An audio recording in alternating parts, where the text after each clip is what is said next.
तो फ्रेंड्स, इस वीडियो में हम डिस्कस करने वाले हैं बियरिंग्स के डिफरेंट टाइप्स ऑफ क्लीयरेंस के बारे में, जैसे कि C1, C2, CN, C3, C4, C5। असल आपने भी कभी गौर किया होगा, बियरिंग नंबर्स के आगे में उस बियरिंग्स में लिखा रहता है C1, C2 लिखा रहेगा, या फिर C3 लिखा रहेगा, या CN लिखा रहेगा, या C4 या फिर C5। तो आखिर इसका मतलब क्या होता है? तो ये इंडिकेट करता है एक स्पेसिफिक टाइप ऑफ क्लीयरेंस को, यानी कि C1 जो है वो एक टाइप का क्लीयरेंस है, उसकी अलग वैल्यू होती है। C2 की अलग वैल्यू होती है, CN की अलग वैल्यू होती है। इसी तरह से C4, C5, C3 भी सब अलग अलग होते हैं। ये सारे जो हैं वो क्लीयरेंस को दर्शाते हैं, यानी कि C1 में एक अलग क्लीयरेंस की वैल्यू रहेगी, C2 अगर टाइप बियरिंग है तो उसकी क्लीयरेंस की वैल्यू अलग रहेगी, C3 की अलग रहेगी, C4 की अलग रहेगी, C5 की और CN की अलग रहेगी। हम यहां पर बात कर रहे हैं बियरिंग के इंटरनल क्लीयरेंस की।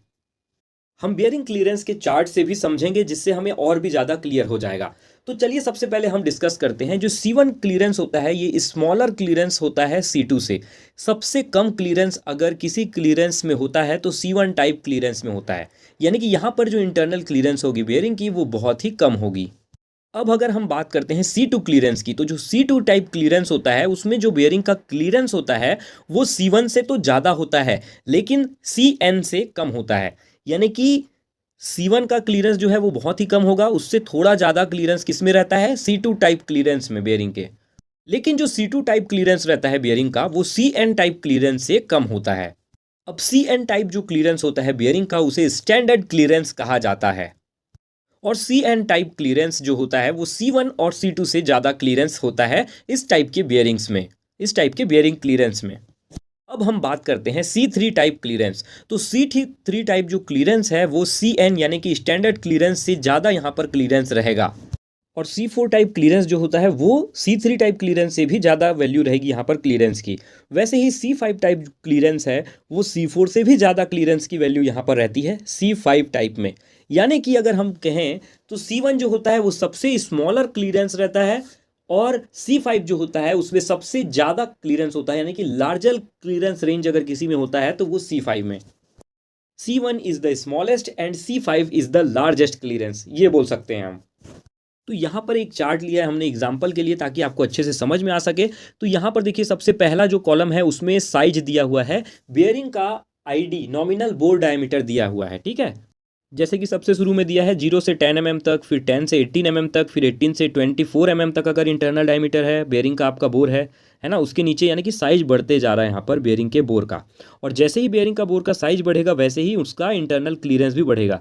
तो राइट साइड में जितने भी कॉलम है देख सकते हैं आप, C1 क्लीयरेंस का अलग है, C2 का अलग है, और ये NA जो है ये जो है वो CN यानी कि नॉर्मल क्लीयरेंस है।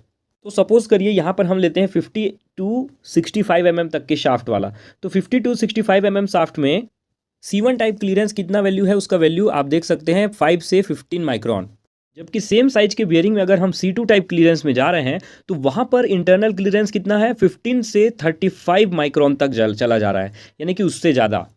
अगर हम बात करेंगे इसी साइज में CN टाइप क्लीयरेंस की, तो उस बियरिंग में 35 माइक्रोन से लेकर 50 माइक्रोन तक जा रहा है। C3 में जा रहा है 55 से लेकर 75 माइक्रोन तक, C4 में जा रहा है 75 से लेकर 90 माइक्रोन्स तक।